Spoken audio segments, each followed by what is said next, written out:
TVT au cœur de l'information.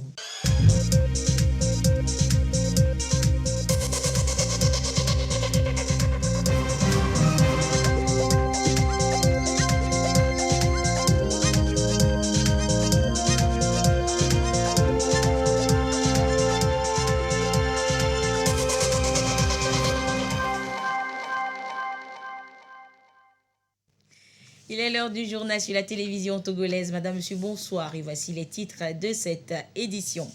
Malgré les avancées réalisées pour l'égalité des genres, il faut accélérer le processus au Togo. L'idée était débattue et discutée ce mardi à l'université de Lomé. Et c'est également au Temple du Savoir qu'a été évoquée la thématique d'un retour des richesses africaines spoliées par le colon. Comment y parvenir 50 ans après? Les réponses dans ce journal. Et puis le Togo et le Burkina Faso s'unissent pour être plus solidaires face à l'extrémisme violent. Et cette unité s'est traduite par un tournoi de football qui a réuni équipes togolaises et burkinabé. Les détails dans cette édition. Voilà donc pour les titres. Démarrage ce mardi de l'examen du brevet de technicien BT au Togo. Plus de 2000 candidats y sont inscrits et étaient présents ce matin. Et le ministre en charge de l'enseignement technique les a vus à l'œuvre. Le compte rendu avec Ramdan Massina. Les futurs diplômés en électronique, maintenance informatique, cuisine ou encore restauration font face aux premières épreuves. Le BT, brevet de technicien, est un diplôme professionnel qui ouvre les portes d'entrée à la vie professionnelle. 2128 candidats sur l'ensemble du pays, dont 252 filles, sont enregistrés. Le ministre délégué chargé de l'enseignement technique et de l'artisanat donne le ton à cet examen au centre d'écrit de Glidi à Anéo. Puis, cap sur plusieurs autres centres de la capitale. On ne peut pas toujours attendre être employé. Il faut que déjà nos élèves intègrent dans leur mentalité que la manière la plus sûre d'avoir un emploi, c'est de le créer. Et donc nous espérons que tous ceux qui vont sortir puissent se faire intégrer. Ceux qui n'auront pas immédiatement de moyens pour pouvoir créer leur entreprise ont la possibilité d'aller peut-être en stage pratique dans l'entreprise quelque part. Nous sommes venus porter le soutien et les merci, les remerciements du chef de l'État, son excellence Faoussazina Yassingbe, de Madame le Premier ministre, Peter Tomega Dogbe, et de tout le gouvernement. Mieux répondre aux besoins du marché à travers des formations viables et faire participer à la croissance économique du pays, les aspirations du gouvernement sont toutes trouvées et les apprenants en sont conscients. Je me suis bien préparé pour affronter ces épreuves, pour pouvoir avoir la réussite à la fin de cet examen. Alors, je souhaite aussi une bonne chance à mes camarades pour qu'à la fin, nous soyons un peu heureux. Encore quelques jours d'épreuve pour que les candidats puissent tirer leur épingle du jeu. Je vous le disais en titre, la promotion de l'égalité des genres. Le Togo y est engagé, mais des freins subsistent. Comment alors briser les barrières pour accélérer le processus? C'est à cela qu'ont réfléchi des femmes et plusieurs autres acteurs ce matin à l'université de Lomé. Le compte rendu avec Christine Petchiki-Aloudé. 25% de femmes au gouvernement contre moins de 5% il y a quelques années, 19% à l'Assemblée nationale contre moins d'1% en 1995. Le Togo a fait des avancées en matière d'égalité et d'équité genre.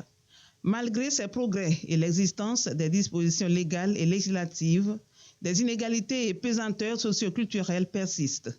Au cœur de cette conférence débat, une interrogation. Comment briser les barrières et accélérer la dynamique de l'égalité genre au Togo? Nous voulons travailler encore plus sur le regard des hommes sur les femmes sur elles-mêmes. C'est très tôt qu'il faut que le jeune garçon et la jeune fille comprennent de quoi on parle. Quand on parle de genre, quand on parle de droits humains, de quoi il s'agit. Donc intégrer les choses dans les formations, que les femmes aussi qui ont réussi puissent servir de modèle à leurs sœurs et les tirer vers le haut. L'association Femmes d'Action et Cœur Solidaire réaffirme ainsi leur détermination aux côtés du gouvernement à aider les femmes à briser le silence et jouir de leurs droits. Le 2 août marque le premier anniversaire, jour pour jour, du Forum des femmes pour plus de protection de la femme et de l'enfant, que nous avons organisé l'année dernière et qui a accouché d'un plan d'action ambitieux. Défendre les droits des femmes et des enfants est un combat juste qui doit mobiliser tout un chacun à quelque niveau que ce soit. C'est le lieu de remercier les plus hautes autorités de cette nation qui ont prouvé à plus d'un titre leur volonté de corriger les injustices et inégalités dont souffrent les femmes en adoptant des politiques audacieuses et révolutionnaires telles que le Code des personnes et de la famille. Le PNUD soutient l'initiative des deux associations.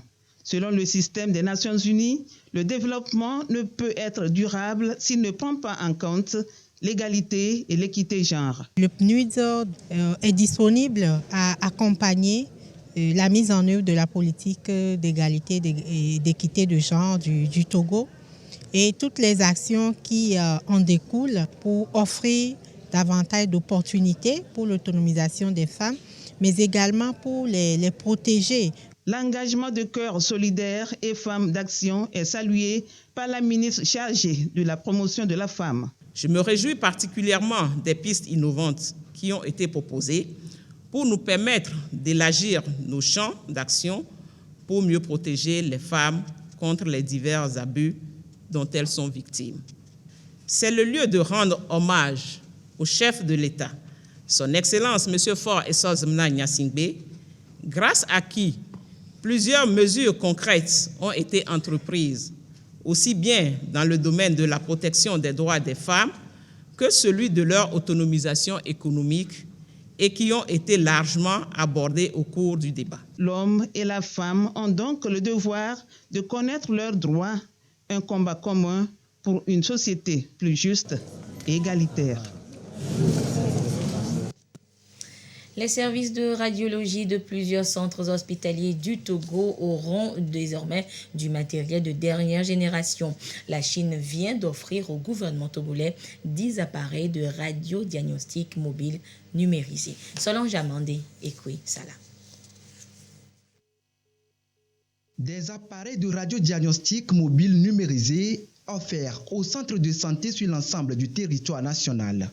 C'est un don de la République populaire de Chine au ministère en charge de la santé, fruit de la convention signée entre les deux parties. L'idée du président de la République, c'est de voir toutes nos formations sanitaires, que ce soit les centres hospitaliers universitaires, les centres hospitaliers régionaux, les centres hospitaliers préfectoraux, et de les doter d'appareils fixes et en même temps d'appareils mobiles. Et nous pouvons dire qu'un grand merci à nos amis chinois, dont la coopération remonte aujourd'hui à une 50aine d'années. Coût total du matériel, 500 millions de francs CFA. La Chine entend accompagner ainsi le Togo pour l'accès des populations aux soins de santé de qualité. Le partenariat sanitaire est plutôt une parfaite démonstration de la qualité des relations entre nos deux pays. Dans le contexte de Covid-19, cette coopération, ce partenariat sont renforcés, élargis et intensifiés. Nous voudrions réorienter la coopération sino-togolaise pour accorder plus de priorité au secteur social. Il y a d'autres projets qui sont en préparation ou bien sont en cours. J'espère que les acquis vont apparaître dans un proche avenir. En prévision, 40 autres appareils radiodiagnostiques dans les prochains jours seront réceptionnés. Des appareils capables de produire des résultats instantanés après une radiographie effectuée.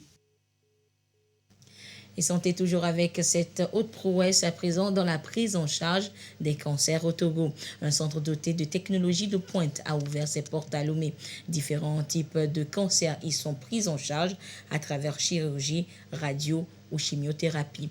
À la découverte du Centre international de cancérologie de Lomé avec Clarisse Atikle. Centre international de cancérologie de Lomé, CICL. Dame Colette y a rendez-vous tous les après-midi pour sa séance quotidienne de radiothérapie. Elle souffre depuis quelques semaines d'une tumeur anale et a été référée au CICL par son médecin traitant.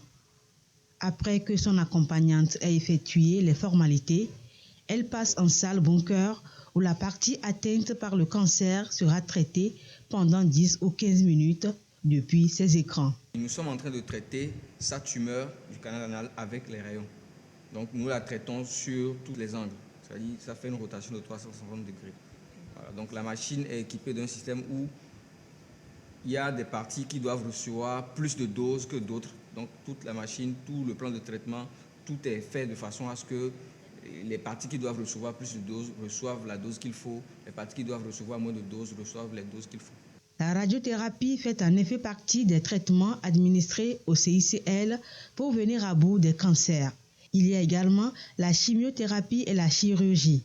Tout dépendra du type de cancer et des résultats des examens d'anatomie pathologique. Il faut toujours l'anapathe. Si l'anapathe dit que la tumeur est chimiosensible, ok, on fera la chimiothérapie. Et souvent, les cancers au niveau du sein sont radiosensibles aussi. Donc, on fera et la chimiothérapie et on complétera avec la radiothérapie. Mais certains types de cancers, selon l'anapathe, ne vont pas répondre à 100% à la chimio ou bien ne vont pas répondre à 100% à la radiothérapie. Donc, il faut surtout l'anapathe pour pouvoir déterminer quel type. Voici la salle de la chimiothérapie. Elle est équipée et dispose d'une hotte où se préparent les médicaments avant leur administration aux patients. Cette machine qu'on appelle la hotte ou laminaire qui permet de préparer les médicaments, chimiothérapie et la vitre nous permet de se protéger et protéger aussi l'environnement. Le CICL prend en charge tout type de cancer. Le cancer de la prostate, du sein, du col de l'utérus, du tube digestif notamment. Le centre dispose d'un scanner qui est le premier examen effectué sur les patients à leur arrivée. C'est là qu'on centre là où se trouve la tumeur et après on envoie les images aux physiciens qui envoient aux médecins après. Au CICL, c'est donc une véritable technologie de pointe qui est déployée pour une prise en charge efficace et efficiente des cancers. C'est la dernière technique utilisée en termes de radiothérapie. Et cette technique qui utilise la thérapie volumétrique permet de bien irradier les tumeurs, mais en épargnant au plus les organes voisins et les tissus sains. À Lomé, c'est la même radiothérapie que tu vas trouver en Europe ou aux États-Unis. En termes d'arsenal de prise en charge du cancer, ça propulse le Togo bien devant presque beaucoup de pays de la sous-région. Parce qu'autour de nous, regarde, il n'y a pas de radiothérapie au Bénin. La radiothérapie se trouve au Ghana, mais c'est de la vieille radiothérapie par rapport à ce que nous avons ici à Lomé. Nous avons des patients qui viennent beaucoup du Bénin, c'est le pays qui est à côté. Nous avons des patients qui viennent du Burkina, il y a des patients qui viennent du Nigeria, nous avons des patients camerounais et même des patients qui viennent du Congo. Les cancers font des milliers de victimes chaque année à travers le monde. En raison des traitements coûteux, beaucoup de patients décèdent. La directrice du CICL en appelle donc aux bonnes volontés pour venir en aide aux patients vulnérables. La radiothérapie a un coût, mais ce coût est moindre par rapport à ce qu'on va aller dépenser à l'étranger. La chimiothérapie aussi a un coût, mais Dieu soit loué, nos autorités prennent en charge avec l'INAM, prennent en charge beaucoup. Et nous prions que l'INAM nous vienne encore en aide pour la radiothérapie. Le dépistage précoce de tous les cancers permet leur guérison rapide et à moindre coût. La situation de la pandémie au nouveau coronavirus Covid-19 au Togo à présent. À ce jour du mardi 2 août 2022, le nombre de cas actifs s'élève à 38 125. 21 nouveaux cas enregistrés depuis hier. Le nombre de personnes guéries est de 37 674. De nouveaux guéris depuis hier. Le nombre de cas actifs s'élève à 171 et le nombre de décès est de 280. Un communiqué signé par le ministre en charge de la Santé, professeur Moustapha Mijiawa. On se prépare pour le 5e recensement général de la population et de l'habitat à l'INSED. L'Institut national de statistique et des études économiques et démographiques vient d'être équipé d'une trentaine de véhicules qui permettront une meilleure mobilité des équipes sur le terrain. Le compte rendu avec Sandra Aziagé. 32 véhicules bientôt sur le terrain pour le compte du 5e recensement général de la population et de l'habitat prévu pour le 23 octobre prochain. Ce lot de matériel roulant vient renforcer les infrastructures logistiques de l'Institut national de la statistique et des études économiques et démographiques dans le cadre de cette opération. Un soutien de la Banque mondiale au gouvernement togolais. C'est un lot de matériel qui fait partie d'un ensemble de lots matériels qui est réceptionné pour, a priori, servir d'abord à ça. Et après, ça va servir à tout le système statistique national. Ces structures ont besoin de moyens logistiques, et en particulier des moyens roulants. Donc c'est pour cela qu'il est important de les doter de ces véhicules-là. Ce 5e recensement sera un outil d'aide et de planification, de suivi et d'évaluation des politiques et programmes de développement. Ce recensement permettra également de reconnaître la situation sociale de la population, y compris celle des populations vulnérables, notamment les personnes vivant avec un handicap, de même que les caractéristiques de l'habitat et du cadre de vie de la population et les différents mouvements de la population seront également appréciés. Il est prévu des formations au profit des différents agents de terrain à partir du 15 août 2022 dans les régions et préfectures du pays.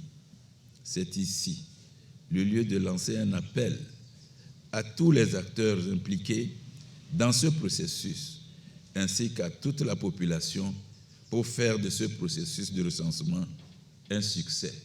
Ces 32 véhicules sont évalués à 657 millions de francs CFA et viennent s'ajouter au lot de motos, d'ordinateurs portables de grande capacité et autres, un don du Fonds des Nations Unies pour la population. Fini l'utilisation d'intrants chimiques très coûteux et néfastes, aussi bien sur l'environnement que sur le consommateur. À Sagbiebou, dans l'outil, des producteurs vont à l'école de l'agriculture saine et biologique. Une initiative qui sauve la nature et également leurs ressources financières. Les détails depuis Dapan de Gérard Lagoudou. Une semaine de théorie et de pratique pour conduire les producteurs de Sagbiebou dans l'Outil Sud, membres de l'ONG Creuset Togo, vers la production biologique. À la base, les techniques de préparation des pesticides bio et biofertilisants, le compost, le fumier, l'engrais liquide et bien d'autres encore. Avant de faire le compost, je vais creuser mon trou. Premièrement, les herbes, sur ça, les déchets de poules, déchets de bœuf, et je mets sur ça. Et je mets l'eau, je tape jusqu'à mon niveau. Si je vois et c'est 15 jours, je vais creuser un trou encore pour rembourser ça. Ce que j'ai appris ça premièrement, c'est ça que je vais faire le lendemain. Quand je vais rentrer dans ma maison, c'est ça que je vais commencer par produire. Nous allons apprendre ceux qui ne sont pas ici. Et eux aussi, ils vont essayer de maîtriser. On a déjà fabriqué 5 types d'insecticides en fonction des moyens qu'on avait. Donc, ils n'ont qu'à aller et chaque fois faire expérimenter. Eux-mêmes, ils sauront quel insecticide est plus efficace sur tel ravageur. Et donc, moi, je leur conseille de mettre de côté les insecticides chimiques pour adapter le bio. Parce qu'on a dit que qui veut vivre longtemps consomme bio.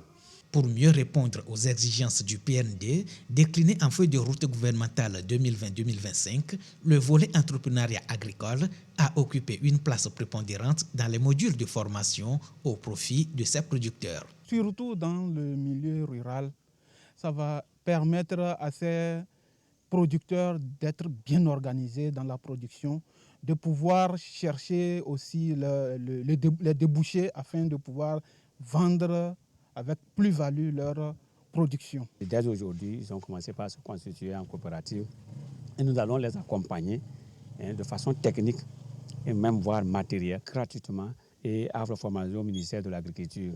Et donc le cabinet a pris la charge de le faire. La présente formation, soutenue par le Fonds national d'apprentissage, de formation et de perfectionnement professionnel FNAFPP, s'est déjà déroulée à Mango et va se poursuivre dans d'autres localités.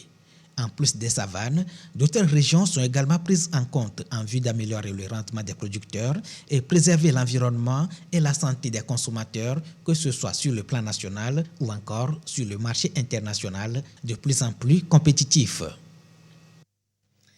Les Sénégalais attendent toujours les résultats des législatives de dimanche dernier. Résultats qui doivent théoriquement être donnés ce mardi par la commission électorale. En attendant, pouvoir et opposition revendiquent la victoire. Au Sénégal, après les législatives de dimanche, l'opposition comme le camp présidentiel revendiquent la victoire. La coalition présidentielle assure avoir décroché une incontestable majorité à l'Assemblée nationale.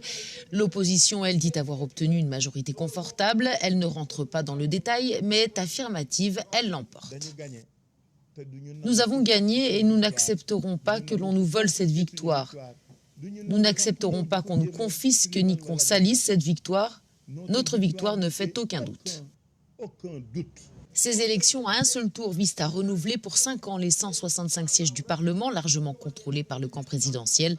Ce dernier clame avoir gagné 30 départements sur les 46 que compte le pays et l'opposition de riposter avec sa version. Nous avons pris les départements à grand potentiel électoral. Ce sont ces départements-là que nous avons gagnés. Ce qui fait que nous avons gagné, cumulé, les départements qui font 55% de l'électorat, là où eux, ils ont gagné les départements qui font 45% de l'électorat. Rentrez avec ces chiffres, parce qu'ils n'ont jamais voulu le sortir. Parce que c'est un chiffre qui montre qu'ils sont aujourd'hui derrière l'intercoalition. Aucune des deux parties ne précise cependant le nombre de députés obtenus, ni s'il s'agit d'une majorité relative ou absolue. Les premières tendances rapportées par les médias font en tout cas état d'un scrutin serré. Les résultats globaux provisoires seront donnés au plus tard vendredi. En Ouganda, le pays compte toujours ses morts après les inondations de ce week-end. Ce mardi, le bilan est revu à la hausse. Le gouvernement parle de 24 morts. En Ouganda, les inondations qui ont frappé la ville de Mbale ce week-end ont fait au moins 24 morts, un bilan revu à la hausse ce mardi. Parmi les victimes, un groupe de personnes qui se sont retrouvées prises au piège dans un minibus. Nous avons dû courir pour sauver nos vies en essayant d'ouvrir la porte. Mais l'eau est rentrée à l'intérieur. Mais par la grâce de Dieu, nous avons juste réussi à passer et nous avons tout laissé derrière nous. 2 rivières sont sorties de leur lit le week-end dernier après que la région ait été touchée par de fortes pluies, provoquant des coulées de boue. Dans cette école secondaire de Mbale, la montée des eaux a engendré d'importants dégâts matériels. Le courant de l'eau était particulièrement fort. Alors nous avons quitté les lieux parce que nous ne pouvions pas faire grand-chose. L'eau montait très rapidement, donc beaucoup de choses ont été perdues. Les recherches se poursuivent. Les habitants ont reçu pour consigne de se mettre à l'abri alors que les pluies continuent de s'abattre sur la ville.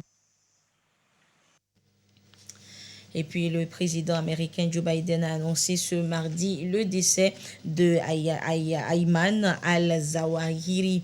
Le successeur de Ben Laden à la tête d'Al-Qaïda aurait été abattu par une frappe américaine ce week-end dans un appartement de Kaboul en Afghanistan. Une mort qui met ainsi fin à 20 ans de traque. Retour en page nationale, l'Afrique veut se reconnecter à ses valeurs et ce qui doit forcément passer par le retour de ses biens culturels et cultuels actuellement dans les musées occidentaux. Le retour en Afrique du patrimoine spolié par les puissances coloniales, un combat de plus de 50 ans. La thématique a retenu les attentions et suscité débat entre universitaires et acteurs culturels ce mardi à l'auditorium de l'Université de Lomé. Le compte rendu avec Ulrich Amiga. Il y a 8 mois, la France restituait au Bénin une partie de ses œuvres spoliées depuis plus d'une centaine d'années.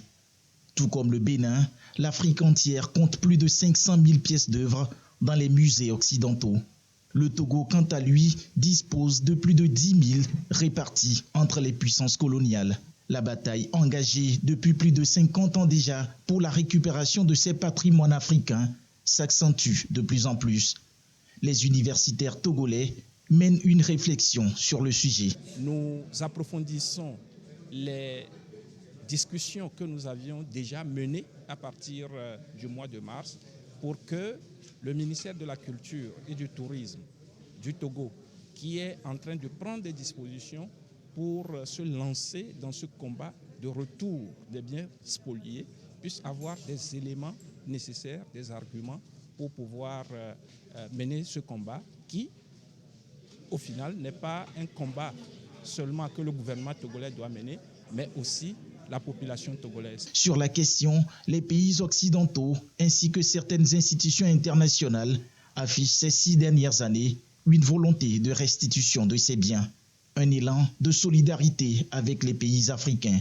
C'est un enjeu pour la cohabitation de nos différents peuples sur cette terre qui nous unit tous. On a une terre, on est tous dessus et il est absolument indispensable de réparer, de solder les choses qui ont été négatives dans le passé, traumatisantes, et de repartir sur une base que nous appelons avec Felwinsa une nouvelle éthique de la relation, et le fait de commencer par dire qu'on va rendre à ceux qui les demandent les œuvres importantes pour leur vie psychologique, collective, historique, symbolique ou religieuse, parfois dans certains cas, c'est faire un premier pas dans cette nouvelle éthique de respect mutuel et de compréhension ou de reconnaissance que nous avons un avenir commun. Le Togo s'est résolument engagé dans cette dynamique de récupération.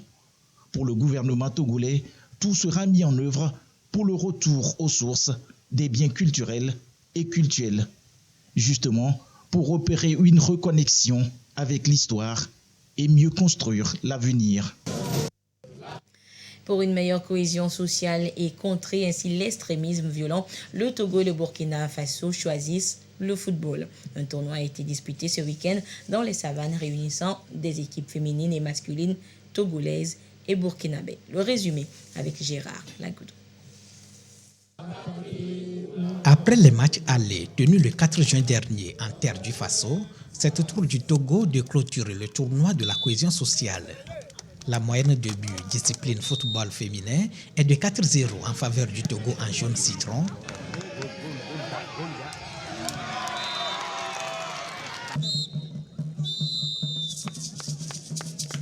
Puis 2-1 en faveur du Burkina Faso en couleur violette face au Togo en blanc.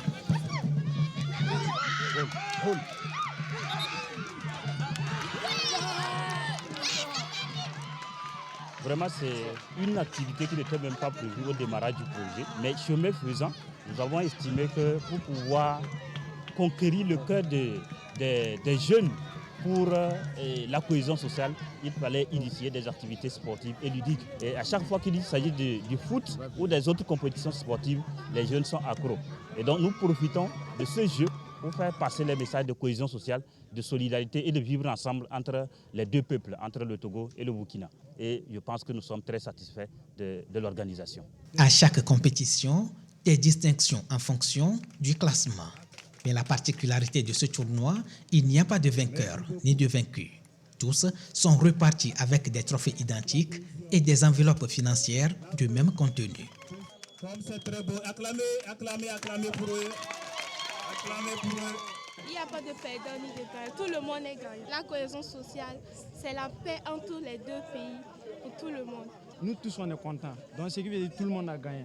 Il n'y a pas de perdant. On doit vivre ensemble et soyons unis pour le bien dans les deux pays. La franche collaboration avec les forces de défense et de sécurité a été vivement rappelée aux deux communautés frontalières.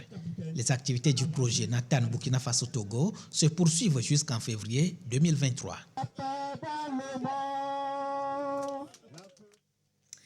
Et à Lomé, c'est le tournoi Dr Kaolo qui s'ouvre le 6 août prochain.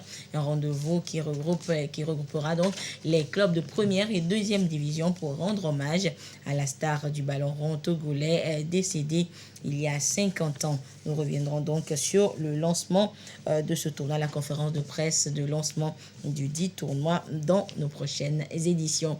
Et voilà, ainsi se referme ce journal. Merci de votre fidélité à la télévision togolaise. Excellente suite de nos programmes. Au revoir.